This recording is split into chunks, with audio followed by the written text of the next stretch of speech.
Hello. I'm going to be reading out of Revelation in chapter 2. I'm going to start at verse 14.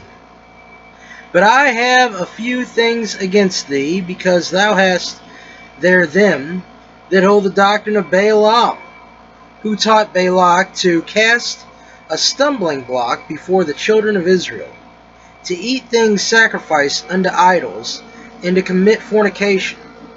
So hast thou also them that hold the doctrine of the Nicolaitanes, which thing I hate. Repent, or else I will come unto thee quickly, and will fight against them with the sword of my mouth. May God bless the reading of His Word. Bible smack. Alright, so that was the letter to the church of Pergamos in Revelation, and so that is red letter. That's the Lord Jesus Christ talking. The doctrine of Balaam was basically the idea that if you get people to sin, then God will curse them in their sins, and that's a good way of spiritual warfare. Okay, and that was an evil thing to do, and God does not approve of such activity. The Nicolaitanes are, like, laitane means laity. Nico means to win, conquer, like Nike. Okay, so basically those who take over the laity or the congregations. Now, this is a part 2 of, I'm going by memory, Black Lives Matter is not good for all lives. Basically, the movement is very destructive by its core and by its nature. And it is very psychologically troubling, especially for people who normally have good interracial relationships. So this is something to kind of keep hold of. Now, so you want to watch the first video, but basically, you know, as they start to go on these narratives that are basically anti-American, they pervert history, which they really don't know history very well. They're pathetic, utterly pathetic at understanding history. But basically what they do is they attack history so that we will be downtrodden in some sort of system. And they have that rubric, systematic racism. Now, the real systematic racism, the real oppression, is what we see in Marxism. And I'm going to get to that, but let me hit one little point here, dealing with an example of the history.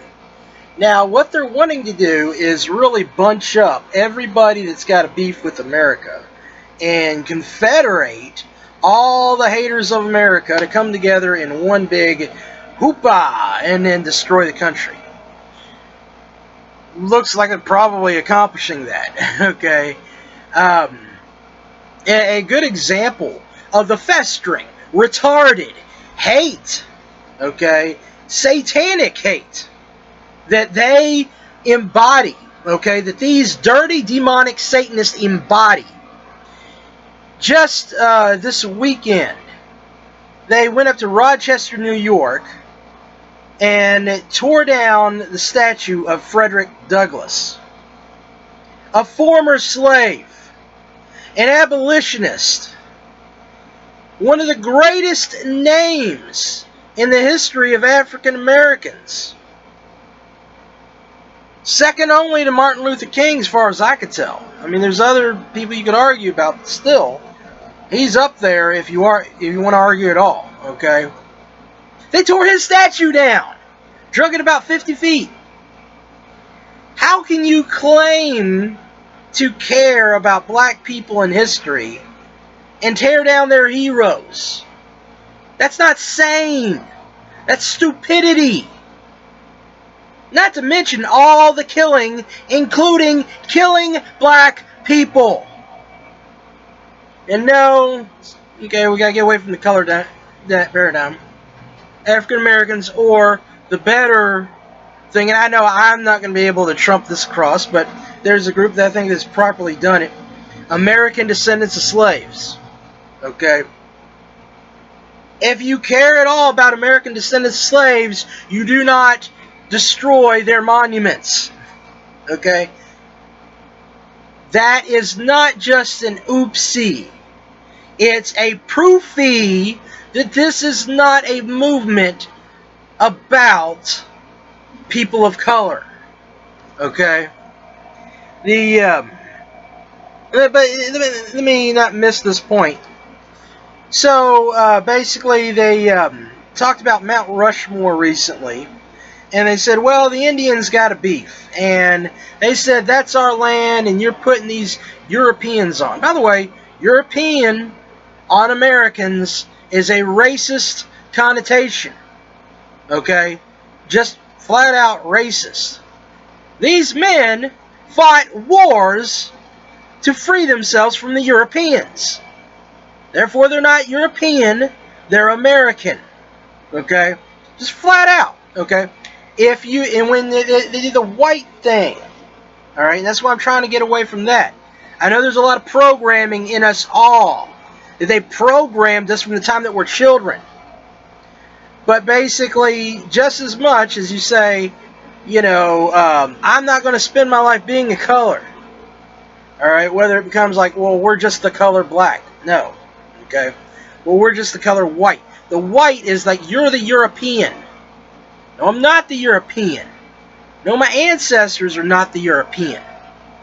Okay? They got their own oppression.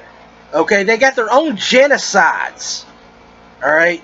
And massive things from the Inquisition. Century upon century.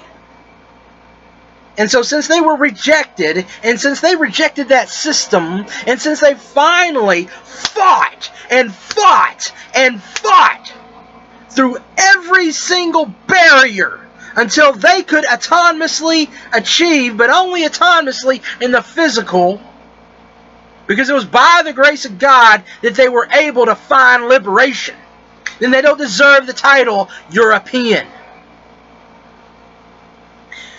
Anyhow, so basically they said, well, this is the Indian property. So I looked it up a little bit. And I think it had to deal with the Sioux. I grew up, my parents would teach me history as a child for my bedtime stories. I loved the story of Crazy Horse. He was a mighty warrior. He was awesome. And basically he had this premonition. And basically the premonition was, no man can defeat you from the front, so you come forward as a mighty warrior. And so he would eventually be assassinated and killed, stabbed in the back. And I believe that was due to the Judas of his tribe. I believe that was due to a little big man. But remember, these are histories that I grew up as a child, so it's been a couple decades I'm remembering. Nevertheless, the problem is that Native Americans in general didn't have a real strict set understanding of land and property. They thought of themselves as the property of the land. And by the way, the natives were not necessarily the heroes of freedom either. They owned slaves. But their beef is the property. Well, the U.S. was dealing with several tribes. And so they made a treaty and worked with several tribes. But apparently, I believe it was the Sioux who did not who got a raw deal on that concept. So then in comes Ulysses S. Grant. And Grant is now the president. And the Sioux decided that they're going to complain, okay, they're going to protest with violence, and then they're going to tax people coming through that land and respond with violence. And so basically, Grant interprets that as breaking the treaty, and so he breaks his end of the treaty and decides, okay, that's it, we're dominating. Now, the Supreme Court, about a century later, would side with the Sioux. Okay, I'm reading off of Wikipedia, okay? But they would side with the Sioux, and as a result of that, they offered them money over what had happened, over $1 billion at least. I think it was in the 90s. But they offered them a huge settlement of money, and the Indians said, no, we only want the land.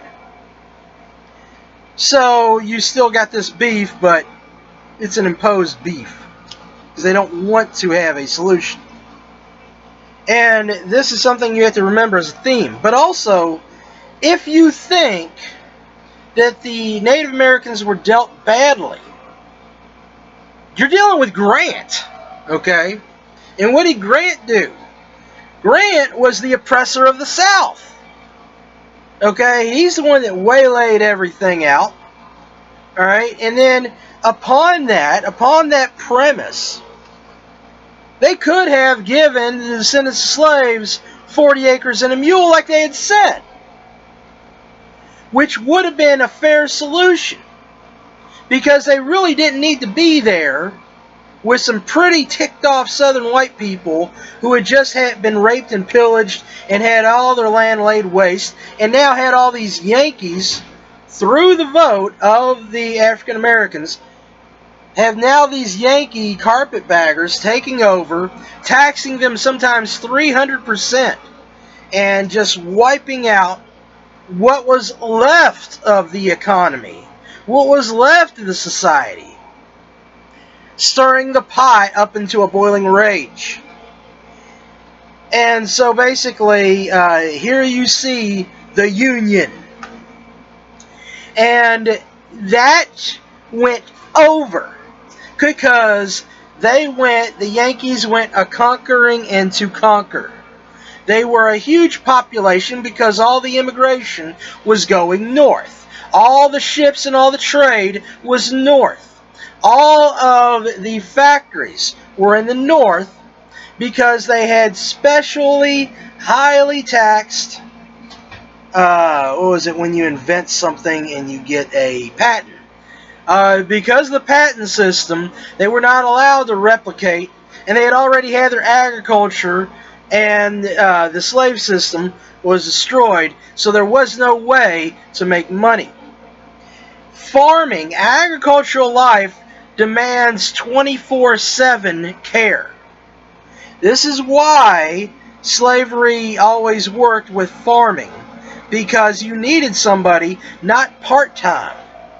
You needed full-time work, especially with a lack in technology, and a technology that you could not now get because the North was harboring that over.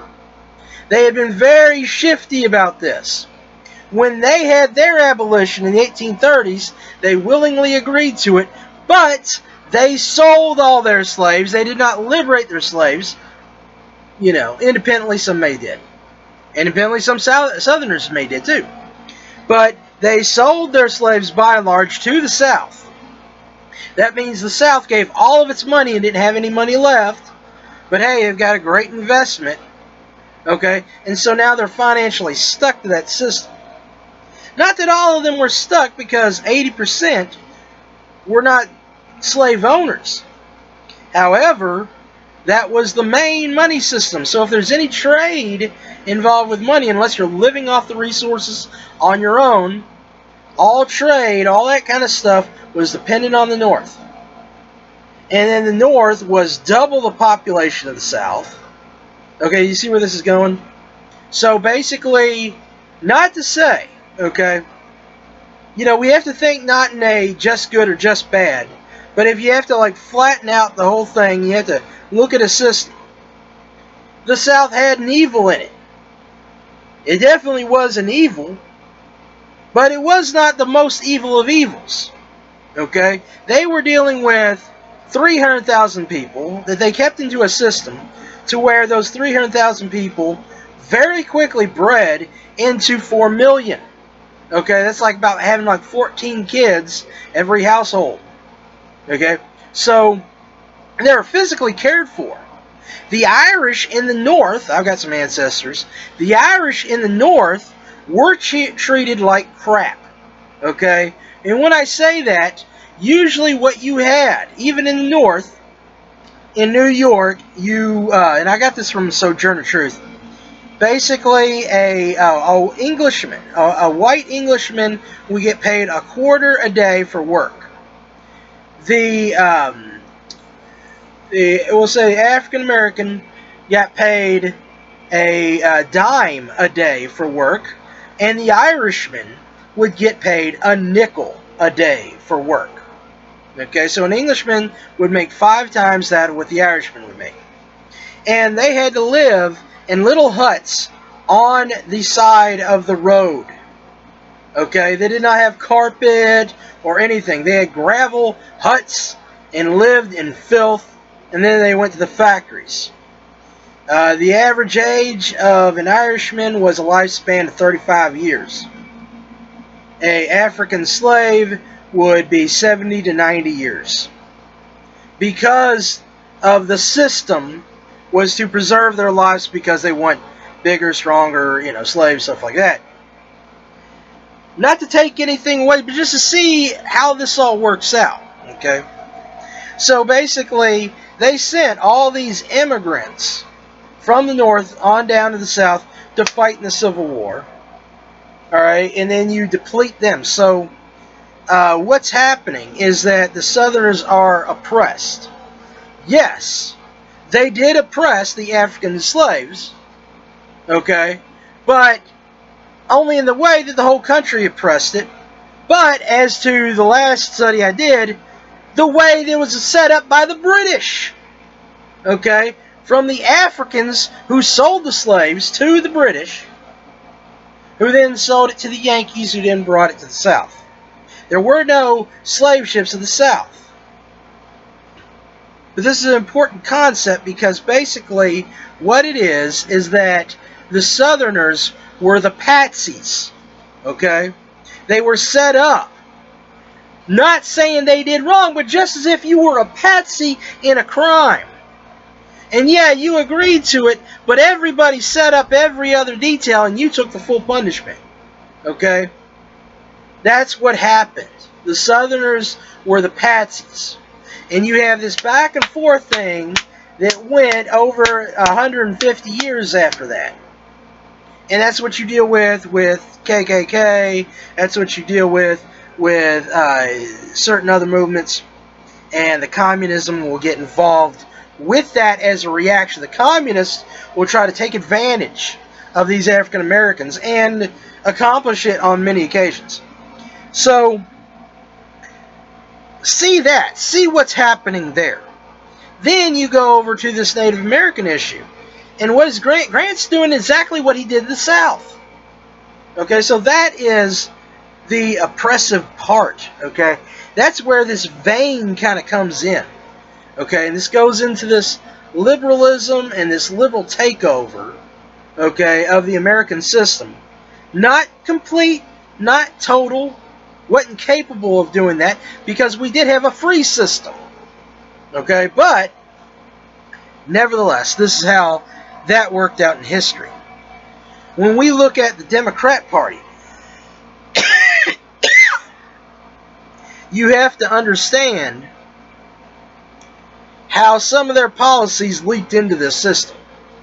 The Southerners were not Republicans, they were Democrats. And as Democrats, they basically believed in a low-level socialism.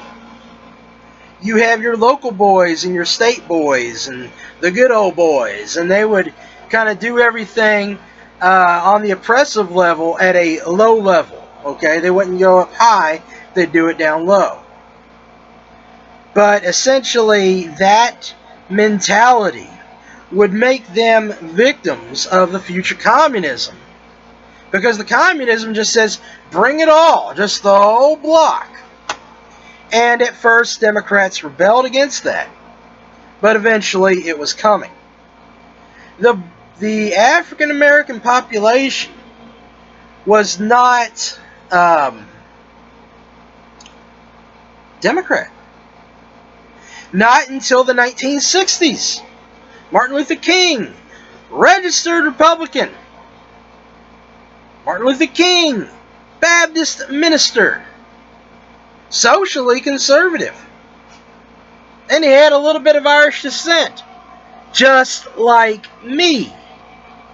I just want you to understand how these disparities are not quite always what they seem. Now, when we look at communism, okay, this idea came from a Yankee named Karl Marx. Karl Marx was a New York journalist.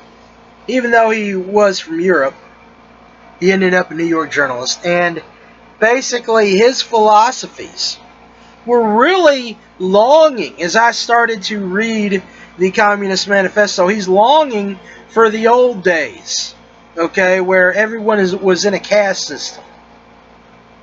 It does not respect freedom. But basically, when you look at the communist system, it is to get the minorities to hate the middle class, and once they destroy the middle class, then you can come in with a dictatorship to rule over the whole system.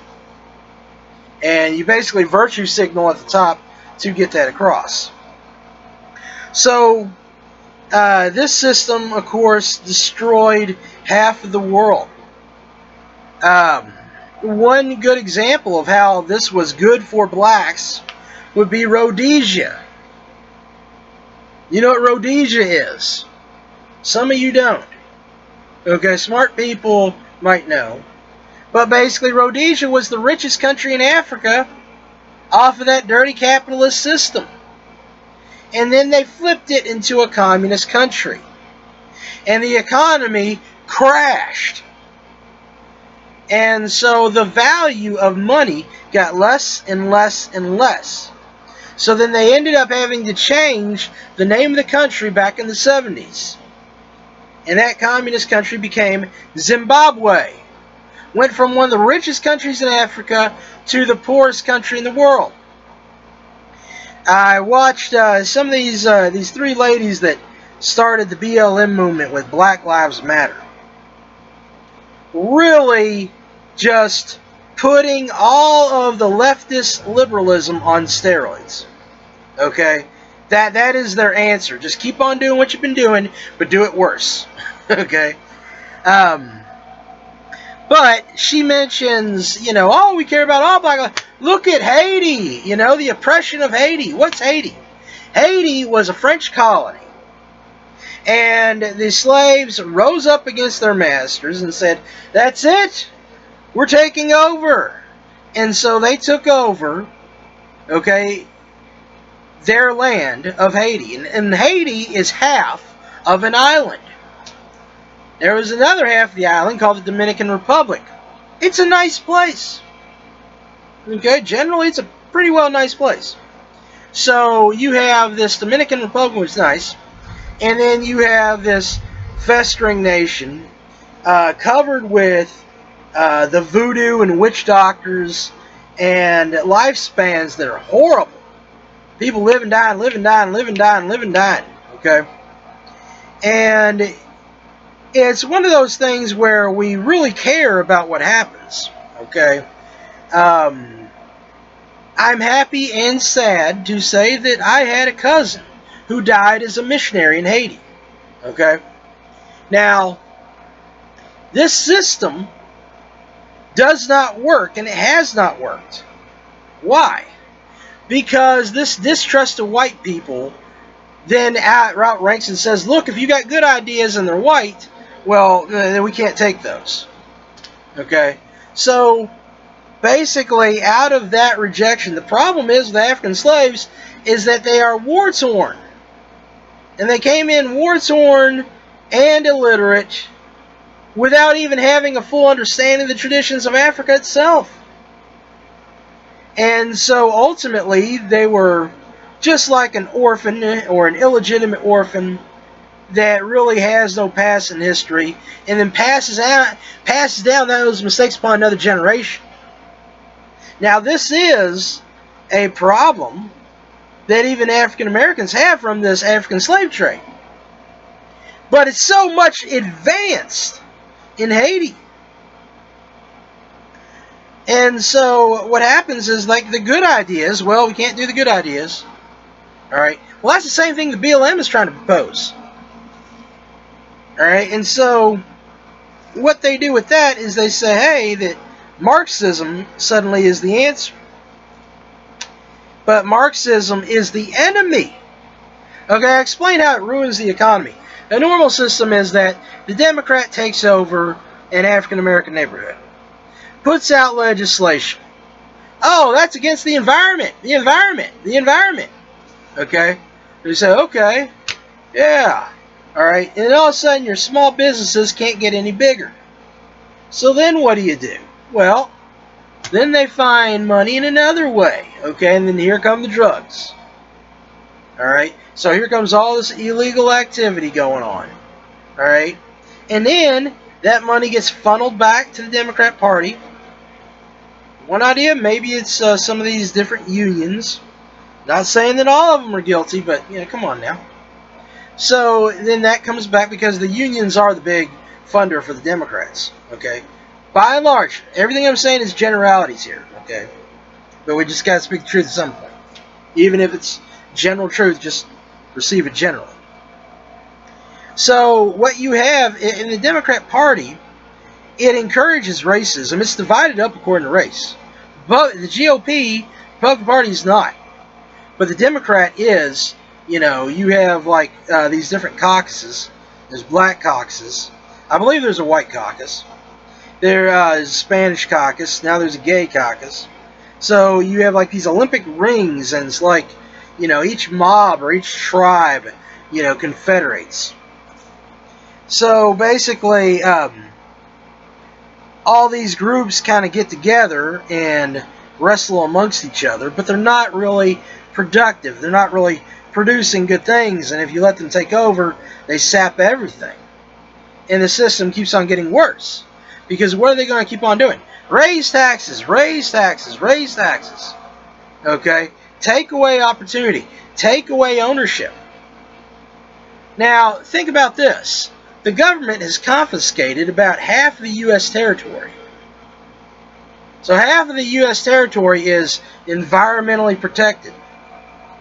All these issues, if some descendants of slaves wanted to get their 40 acres, they could get it out of their territory. If some of these tribes, they could get more of what they believe is their sacred lands, getting it out of that territory. But the environmentalism, which oppresses the poor, utterly oppresses the poor, because it says that dirt is more important than people. It's the same policy that you see in the Black Lives Matter movement. The whole point of the environmental movement is to have poor technology, okay, and basically pay off certain groups like the mafia. Now, other things they endorse all these alternative sex lifestyles. It's not a historic African American position. Now, African Americans have had a lot of trouble with traditional marriage, family units. But why? Well, they got messed with as slaves. Okay, so that the slave owner could destroy the marriage and force a separation or divorce. And you go, oh, that's horrible. Well, that's what they do today. It happened to me once. You have this no-fault divorce, which if a party does not agree to it, they're forced out of it. Okay, so their lives are torn apart. So Journey Truth said that was the worst thing about slavery, was the idea that your family could just be up and ripped apart. And yet that's what we do. Okay, that's our socialist system doing the same thing. Alright? And then, when it comes to the survival of a people, they have to reproduce. So what do they say? Let's bring in abortion. Let's bring in all this, let's have sex outside of marriage. Let's have babies outside. Oh, don't worry, we'll abort the babies. Oh, don't worry, we'll throw them here, we'll throw them there, we'll throw them everywhere. I remember when I was little, they were saying the African American population would like double the white population by now. Okay? Why is it happening? Because of socialist policies. Alright, this is how they control people. So, this is just some of the ongoing stuff. These ideas, these Marxist ideas, are oppressing people of color. They're oppressing white people too. Okay, but yes, they've done a whammy on these African American communities, and unfortunately, they have got them mind controlled into this idea to make it worse and to really do a number on their future generations. We need America. And the only way to get America back is to get God back. Catch you later.